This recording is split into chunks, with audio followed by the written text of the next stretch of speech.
segregation to black people, based on income, and plus they lowered the standards as far as grades to get in. Admission. To get in, I remember a lot of people that were rah-rah, they became,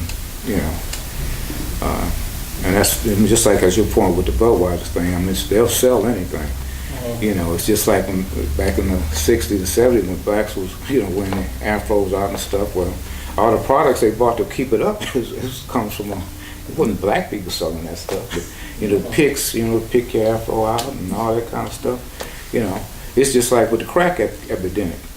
Them guys go in the store, or women, or guys will go in the store and they get what they need to smoke their crack. It's right there on the counter. You know what I mean? Or everybody's smoking these cigarillos when they smoke their weed now. Cigarillos probably happy as I don't know what, but it's a little cigar. So that's capitalism. You put something out there, and if it'll sell, You're gonna find some money to make. So I'd like to introduce Janie Torres. Do you want to stay there, or do you want to move up here so we can record you? Yeah, she can come up here. No, come up here, Janie. I'm fine up there, so okay, thank you. The cameras will get you over here. Sorry, you guys, for being late. This chair's a little higher than that. This is fine, thank you. So would you like to just start, or? Yeah. Go ahead.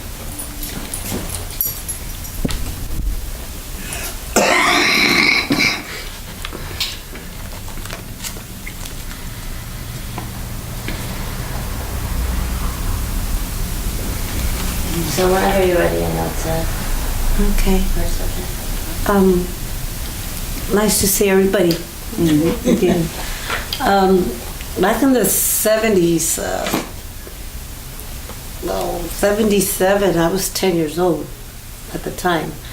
But even before then, I mean, growing up in Denver Harbor, here in Houston, it was fun. We were happy. I mean, at the time, we didn't know we were poor, but we were shit poor. But we had fun, but we didn't know it. I mean, so long as we had tortillas, beans on the table, we were rich. Rich. We had no TV. Back then it was black and white. We had no TV. Maybe just one little radio, one of those small little old radios, and that was it. I mean, we were all in the street playing with our friends, normal. I got a pair of shoes for school like every 6 months. It was normal. I was happy. We're fine. We're rich. Back then in 77, even before then, we were always afraid of the cops. We were always afraid of the pigs because, I mean, yeah, we saw them pulling up somewhere at a neighbor's house or something, beating somebody up and things like that. Back then when you're 10, for us, that's the way of life. Normal. That was the way of life. That's, way of life.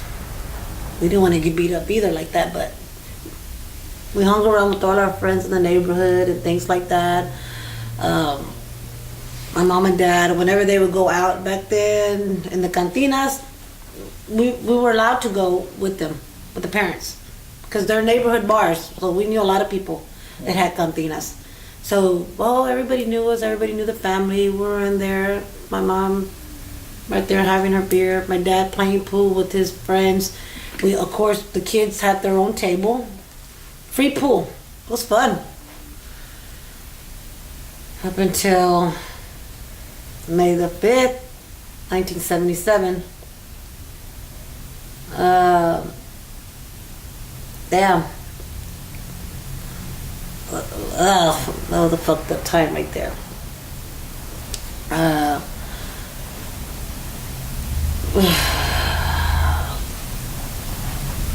I would always see my brother every now and then, because he lived in Second Ward with my grandma.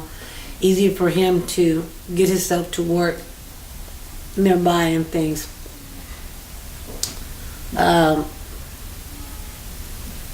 May 5th was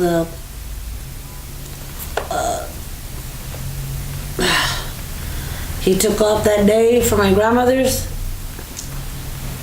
Gonna go out down the street, probably like a couple of blocks, which is now on Lockwood and Canal, where the old theater used to be. Where Dawn Gardens is, right there on the very corner of Lockwood and Canal, that same block, and I guess Burr, one block right there. There was a little neighborhood cantina there. So he went,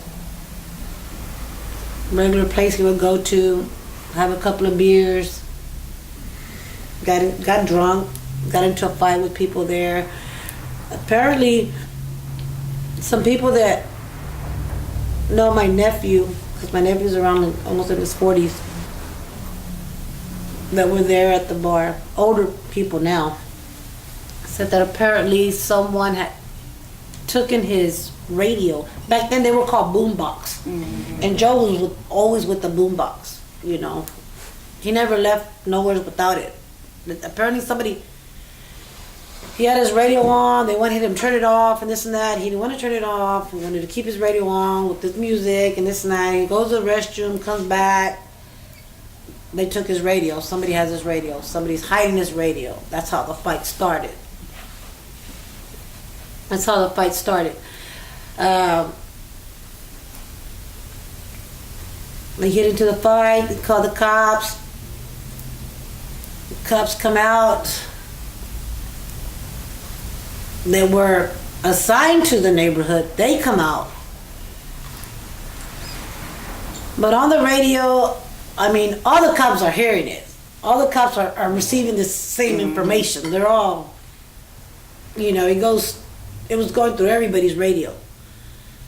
Some other ones hear it that are not even from the area.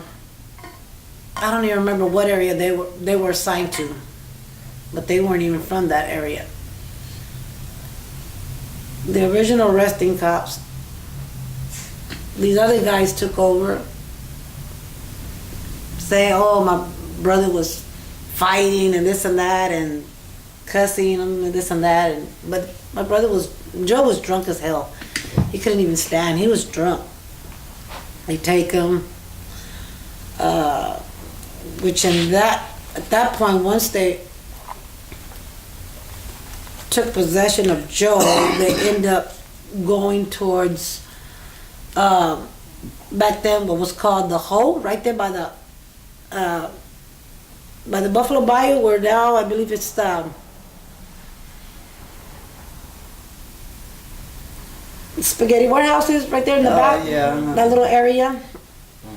Okay, back there it was like a bank. It was down because now it's all like a street level type. Okay, but back down there's a little bit of space left to where if someone wanted to, like today, to go down there, walk through there, but you know, you'd have to be careful. Okay, well that's pretty much where it was. They took him back there. They beat him up. They beat him up bad. I think it was 7 of them that were there, but only 6 of them took part of the beating. The other guy, I think he was a rookie cop. I don't remember his name. Didn't try to stop it, but didn't want no part of it, but didn't try to stop it, you know. If I'm not mistaken, I think they also threatened him also at the time. No, they beat my brother bad. They beat him bad. If I'm not mistaken, they beat him while he was handcuffed. They beat him up while he was handcuffed. He fought back. Joe taught himself, before he even went to the Army, Joe taught himself martial arts. Joe taught himself karate at a very early age. Very early age, he taught himself. He was very good. He was good to the point to where his plans were, when he came back from the Army, to open a karate school free for the second ward kids, you know, and this is free, you know, it's what he wanted to do for the kids. I knew that then. Back then, when when he would practice over there in the house in Denver Harbor, we had this big old, tall, real long, high tree, big tree. We had this big old mesquite rope. He would make our asses sit there in the sun and watch him. Just, of course he gave us sunglasses. We were like, he was just like that and like that, And he called it discipline and self-balance. I said, that's all you can do back then, They beat him so bad. Once they called him all kinds of things. They called him every name of the book. Called him wetback. They called him everything in the book. They beat him so severely from head to toe.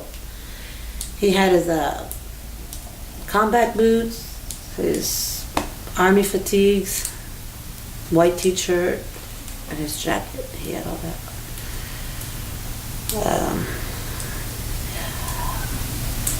They then took him to the jail, to the city jail. They then, when they took him to the jail, the jailer said that he couldn't accept Joe like that because he was so beaten. We picked him up at a bar fight. That's was fitting there for them. We picked him up from a bar fight and this and that and this and that. Oh, okay, well, we can't, admit him here, because then there'll be, if something happens to him while behind bars, that, they'll be liable. Take him to Bentob, this and that and this and that. And of course, they weren't going to take him back to Bentob because, story would come out. So they instead took him back to the hole and beat him some more, and beat him some more, and beat him some more. Yeah.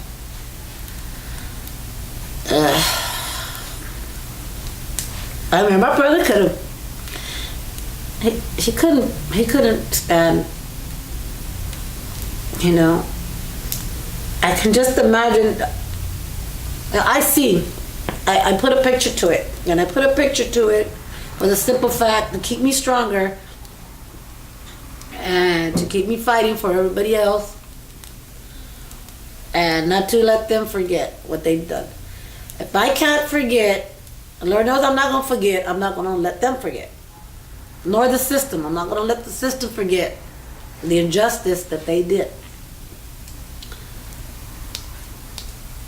So they say that that they asked him if he could swim, and that he said he can swim. Okay, that's what they say. They asked him. Well, we asked him if he could swim, and he said he could swim. This is a guy that's barely, is barely a few minutes away from his death. So severely how y'all beat him. So he's not coherent. He's not, and then he's, on top of that, he's so intoxicated. The blood level of his alcohol was so high to where that was part of the evidence there that was saying there's no way that he could have, been able to, oh yeah, I can swim, I'll be safe, but still, they still got away. That still got away. The cops say Joe jumped. Now, how can Joe jump?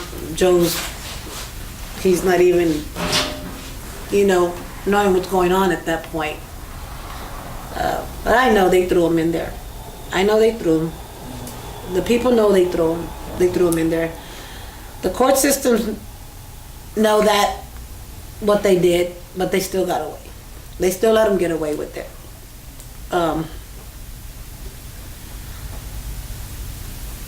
the rookie cop that they sent back to the vehicle, put his head down and this and that and this and that, the one that, couldn't handle it.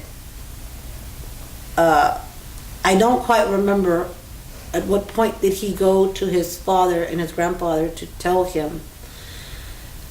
I don't quite remember that part, but the information is there.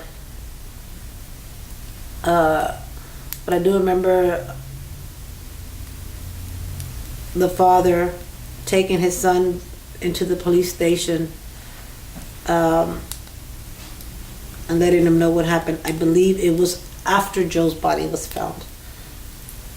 Now this happened May the 5th, 1977, which fell on a Thursday at that time. It was at 11:35 p.m. when the police were called to the cantina. I believe it was Sunday morning when they found the body, and then it was Sunday evening when we were told. After he was identified, it was Sunday evening, which that Sunday evening was May the 8th, which was Mother's Day. Yeah.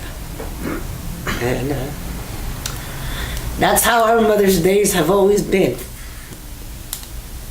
Okay. I gotta tell people, we're putting all the days together and things like that. That's how, for the rest of the family think, yeah, Mother's Day is there, but you know what, to us, what Mother's Day really means, the murder of my brother, the murder of my mom's firstborn. That's really what it means.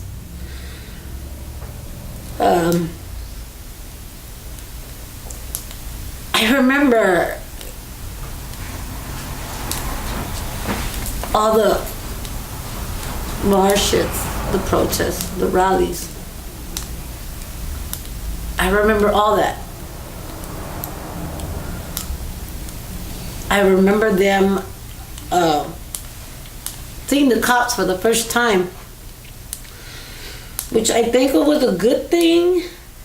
Now that I see it, it was a good thing that my mom took us several times and were able to see, the cops' faces. I remember their faces. Oh my God, it was like, ugh. They just looked so like we didn't know, but we were not even human. We were, they had so cold, so dark, that what they did was okay. That's exactly how they looked. I remember them sitting in there with their suits in court, like they were okay. Like they already knew they were going to get away with it.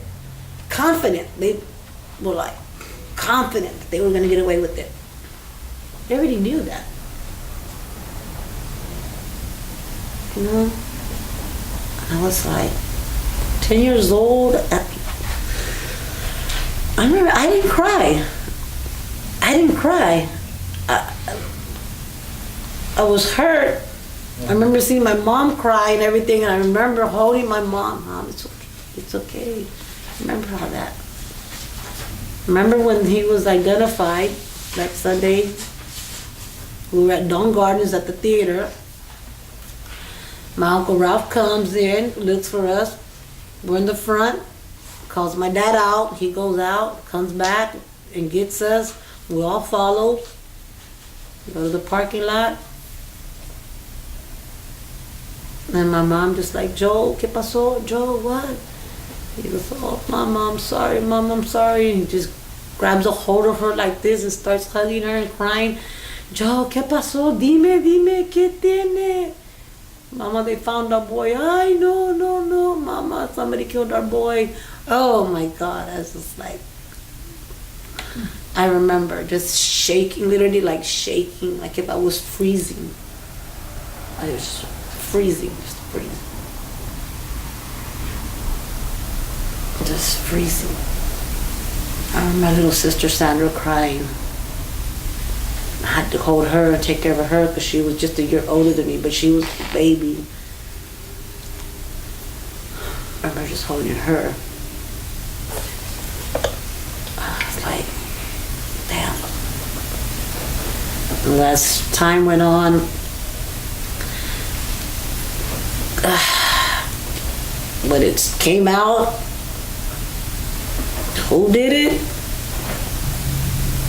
I was like, damn, 10 years old, I was like, I remember hearing everybody talking, all my family and things talking, and it's like the next day, detectives came out, and things like that.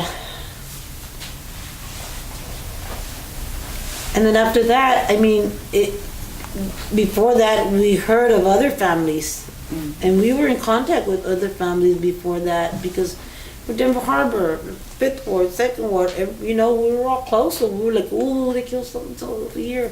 What? Yeah, the cops, they shot him and this and that, So we were hearing all these things, and then after Joe, it still was going. The cops were still killing people. It was like open season. It's just like something normal for them to do. Back then it was like something normal.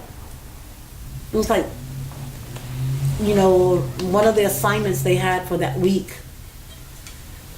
As I grew older, starting to understand and look at that, yeah, that's just like normal shit that they do. And I'm like, what the fuck is going on here? So as they find out, and as everything starts going to trial and things like that, of course the people are angry. Of course, this is a human being. These are our people. These are our neighbors. These are our brothers and sisters that we live with and we see every day. The same struggles, same everything. This is what y'all are doing to us. They didn't just do it to me. Y'all did it to us. The ones before Joe, it was done to us. Not just to the Benoit family, Idly Delaney's family. They did it to us together. And then when the courts, because so much publicity and this and that, this and that, and then they have, of course, so they can get away with it, they moved the trial to Huntsville. They moved it to Huntsville. I was 10 at the time. I'm like, why? And I remember my mom crying, ¿Por qué, Joe? ¿Por qué? ¿Por qué lo mueven? Why do they move it? Why do they move it? But it happened here. Exactly. Why did it move it? See, back then we didn't know better. Back then, we were poor and everything else. We don't know what the hell was going on. We don't know what they're trying to do and this and that. Now we know. They moved it. Fucking Plant City to begin with, I'm like, you have all the prisons there, you have all the prison systems there, you have all the,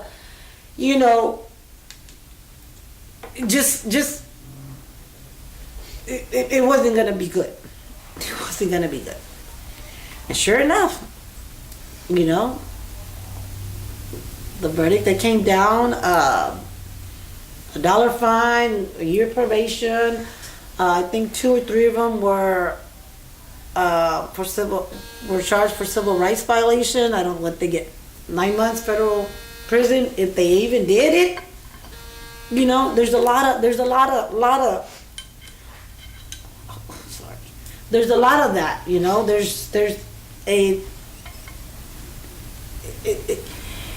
They did not get at all what they should have gotten.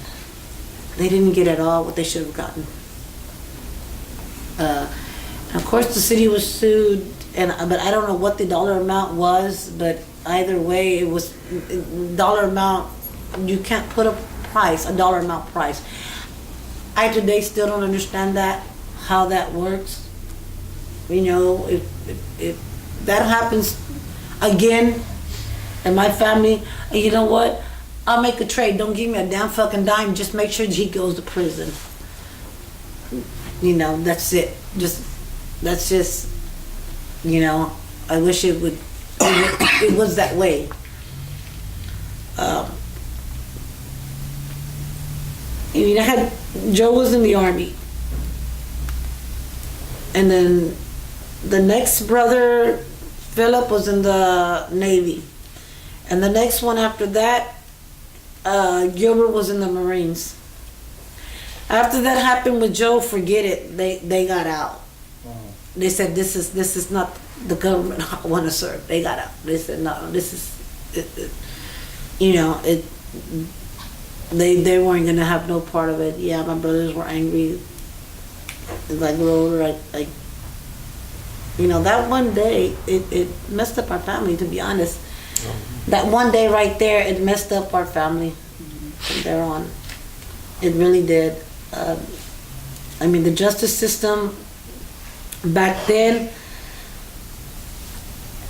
from what I can remember, is corrupt. And from there on, from my point of view, from there on, it's always been corrupt. It's always been. It's no ifs, ands, or but. Not because it only happened to me, but what I see in general around, you know, up to the White House, all the way down here. It's just always been corrupt. You know, they have blood on their hands. They have blood on their hands. I mean, I wish it wasn't like that for us, you know. But that doesn't mean we have to take it without a fight. That's right. And I'm going to keep on fighting. Good for you. As long as I can. Fight with you too. As long as I can. So we only have 15 minutes till 7. I don't know, would y'all like to talk about the protests after, or do you want to go to questions? Might as well do questions if we got just 15 minutes. I think we should do questions. Okay, so I'm gonna turn this so that the audience is also recorded. And we're gonna not record visually the audience, because I'm sure most people don't want that, but perhaps just raise your hand and y'all can call on phone.